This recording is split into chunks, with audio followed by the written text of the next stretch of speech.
Alright, everyone. I'm like a lot of other YouTubers who probably did not expect to have to come up here out of nowhere tonight. And like most others, definitely didn't expect today's news. It is Thursday, July 24th, and just as a heads up, tomorrow, episode 38 of What Could Have Been in Wrestling is scheduled to drop. But I wanted to come up here tonight, and I'm going to have this released tomorrow, and talk about partially an unexpected death, still in my opinion, and probably the biggest death for wrestling fans in the history of wrestling, at least in North America. Yeah, that's right, we're talking about the passing of the man himself, Hulk Hogan. Now, I know from the past decade, with everything that's gone on, he's definitely got a checkered past, and there are definitely some opinions about him. But growing up, obviously more of an Attitude Era fan, I did get into wrestling in the earlier 90s, after Hogan had had his initial run, and I really didn't start following more until he went to WCW. And my memories of him as a kid are more tied to his heel turn with the NWO. So for me personally, I just wanted to come up here and share my top 3 favorite Hulk Hogan moments. And yeah, they're all NWO related. So number 1 would actually be going back to June of 1997. And this would be in the summer, post the NBA Finals. And there's a little hint there. And that episode of Nitro would feature Dennis Rodman coming out as a member of the NWO with Hollywood Hogan, who was the world champion. And they would be facing off in an impromptu match.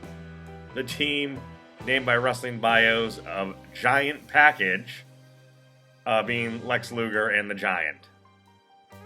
That starts actually where Hogan and Rodman come out first, and they start trash talking the Giant and Luger.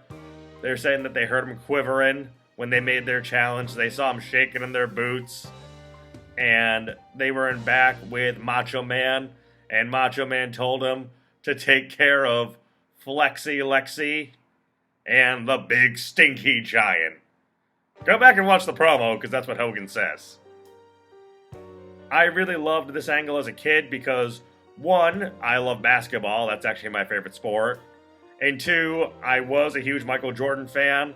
So to see Dennis Rodman, a part of my favorite wrestling stable, was a highlight for me. And I was really, really excited to see this on a wrestling show. As Rodman tells Hogan, we're not going to wait all night, I want to leave. They leave the ring. And that's when that's when the Giant and Luger come out. Hogan and Rodman retreat back to the ring. And then, like I said, the brawl was pretty much on. Luger went after Hogan, and then the Giant grabbed Dennis Rodman and had him up and picked him up what looked like for a choke slam. And that drew a huge reaction from the Chicago crowd. Hogan is able to dispatch of Luger by giving him a mule kick to the balls. And then he's able to hit the Giant from behind, so the Giant drops Rodman. And then he focuses his attention on Hogan. With the Giant distracted, Dennis Rodman grabs the world title belt, and he nails the Giant with it. And then the match is pretty much called off because members of the NWO come out to join in the beatdown of the Giant and Lex Luger. Hogan takes the world title belt, and he also nails Luger with it. And then with Hall and Nash and Six out there, Dennis Rodman starts dropping elbows on the Giant. And with both of them laid out, they then get the spray paint, and they spray paint NWO on the Giant and Lex Luger. Also to help with this is the Macho Man Randy Savage. He comes out. And it ends with a pretty memorable shot with their two opponents laid out, the most key members and the biggest stars of the NWO get in front of the camera for a close-up, and Hogan says, when you're NWO, and they make the sign, they say you're NWO for life. And while there was a lot of garbage thrown into the ring, beer bottles and soda and popcorn, things like that, I think a lot of fans actually were excited to see this because since Rodman was part of that NBA title team in '97, he was being cheered as a babyface. And either way, this was a hot angle to lead to Bash at the Beach that year. And it was something that got me really excited for their tag match they were going to have at the Bash. And it definitely made me want to see more of Rodman, more of Hogan as the main act of Nitro, and it made me want to see more of the NWO. So that's number 3. Number 2 is going back now to 2002. And this is when Hogan, for the first time in 9 years, wrestled at a WrestleMania. And yes, you guessed it, it goes back to WrestleMania 18 and his memorable match with The Rock. They had a great build-up on Raw, where they shook hands, and then The Rock hits Hogan with a rock bottom, only to be attacked by the NWO later on, or right after actually. And then they had that ambulance attack post the Rock beatdown to try to build heat for this match. At this WrestleMania, the crowd in the Toronto Sky Dome or whatever it was, sorry, I can't remember off the top of my head, I'm winging this, was going insane for Hogan. And even though he was the heel for the match, the crowd made him the babyface. I do have a more in-depth match recap of this on my channel in the Match Analysis series for episode 13, and I will leave a link to it in the description below. But the memorable moments of that are just the beginning when The Rock gets shoved down and Hogan flexes on him, and the crowd goes insane for that. And of course, when Hogan kicks out of the rock bottom and hooks up on The Rock, he drops the leg, and you hear Jim Ross say he beat Andre the Giant with that move. The Rock kicking out, and eventually after a rock bottom and people's elbow, The Rock is the winner in an all-time WrestleMania classic, regardless of how many stars Dave Meltzer gave it. And it's one of the most memorable matches for me growing up. It's still one of my favorites. And it's one of those matches that I've alluded to in the past where the crowd really helped push the match over the top. And it really was fun for me, again, being a huge fan of the NWO, to see the NWO in the WWF, and to see Hogan back in a WWF ring, and back at WrestleMania. And so that is my second most favorite moment of Hulk Hogan's career. And of course, not to mention, like I said, the post-match segment after The Rock beats him, where Hogan does turn back to being a face and acknowledges the crowd with his trademark hand to the ear pose and the flexing that he always does. So let's jump to number 1 now. And at number 1, you guessed it, it is 1996 Bash at the Beach, when Hulk Hogan turns on WCW. And we have the initial formation of the NWO. And the wrestling hero, Hogan, turns heel and becomes Hollywood Hogan. Obviously, for memorable moments, especially for someone who was watching it around that time, that is the most memorable heel turn in all of wrestling. Still to this day, even.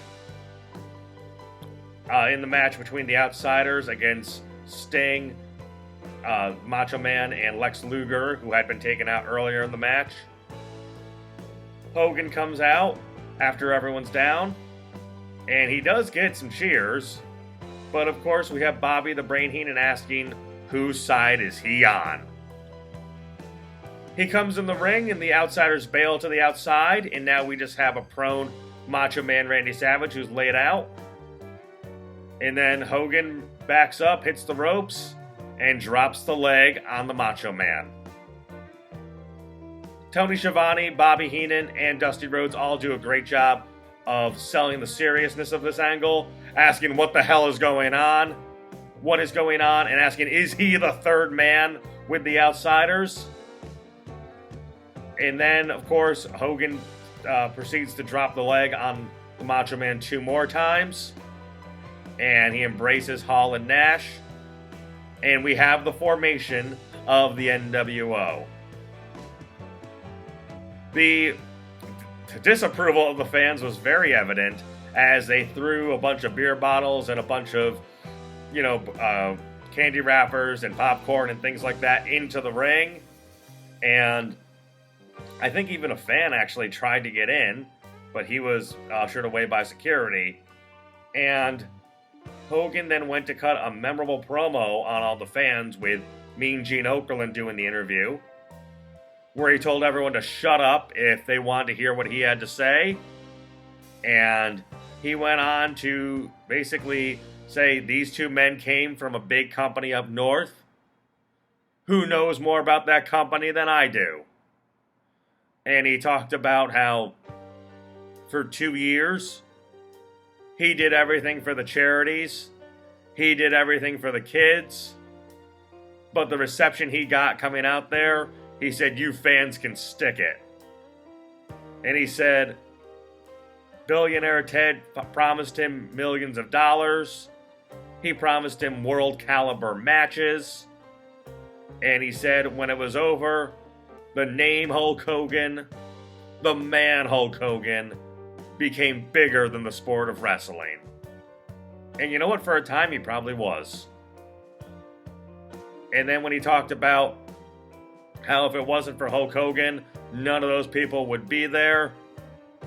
If it wasn't for Hulk Hogan, Eric Bischoff would still be selling meat out of a truck in Minneapolis. And then he said, with the Killers, the new blood by his side, those are the ones he wants as his friends. And he said, I'm bored, brother. And then he wrapped it up with a little bit of little alteration of his trademark line. And he said, what you're looking at is the new world order of wrestling. And he said, what you gonna do when the new world order or new world organization runs wild on you? And he said, as he grabbed Mean Gene, what are you gonna do? And Mean Gene, again, he sold his part perfectly, saying, what in the world are you doing, Hogan? And then after Hogan grabbed him, he said, don't put your hands on me. I got a team of lawyers. And then as they did the trademark hand to the ear pose to mock the fans this time, that being Hogan, Hall, and Nash, Tony Schiavone wraps up Bash at the Beach saying, for Bobby Heenan and Dusty Rhodes, I don't know. And he said, Hulk Hogan, you can go to hell. Straight to hell. And that to me was still one of the most memorable calls ever. And Tony Schiavone in his podcast has talked about it, and he was applauded for that line because everyone loved it. Like I said, that is still the most impactful and most memorable heel turn in all of wrestling, especially from the time I've been watching, and it is definitely my favorite Hulk Hogan memory. So I just wanted to come up here quick to just talk about that, share my memories of Hogan. Let me know down in the comments what your memories are and what some of your favorite moments of his are. Obviously, like I said, he's got a checkered past and he might not be the most popular guy for very good reasons. I totally understand that. But as many people have said, professional wrestling is not where it is today if not for Hulk Hogan. Vince McMahon does not, have the WWF take off in the 80s, and WCW doesn't take off in the 90s without Hulk Hogan. So his impact on the business, I think, is second to none. He's clearly the first face, in my opinion, of the Mount Rushmore of wrestling. up there with Ric Flair, Austin, and The Rock, in my opinion. And I think, obviously, he is the most important figure in all of wrestling in terms of making it mainstream and worldwide. From the success of the WrestleManias to his time in WCW and so on. So I just wanted to come up and drop this quick video talking about Hogan, a man in the wrestling sphere that will never be forgotten. Definitely a shocking day for wrestling fans. And like I said, let me know of your favorite memories of Hogan, and let me know if he was one of the guys who got you into wrestling. So like I said, this video will drop on the same day as episode 39 of What Could Have Been in Wrestling, and I hope to hear from you guys again in the comments. Take care.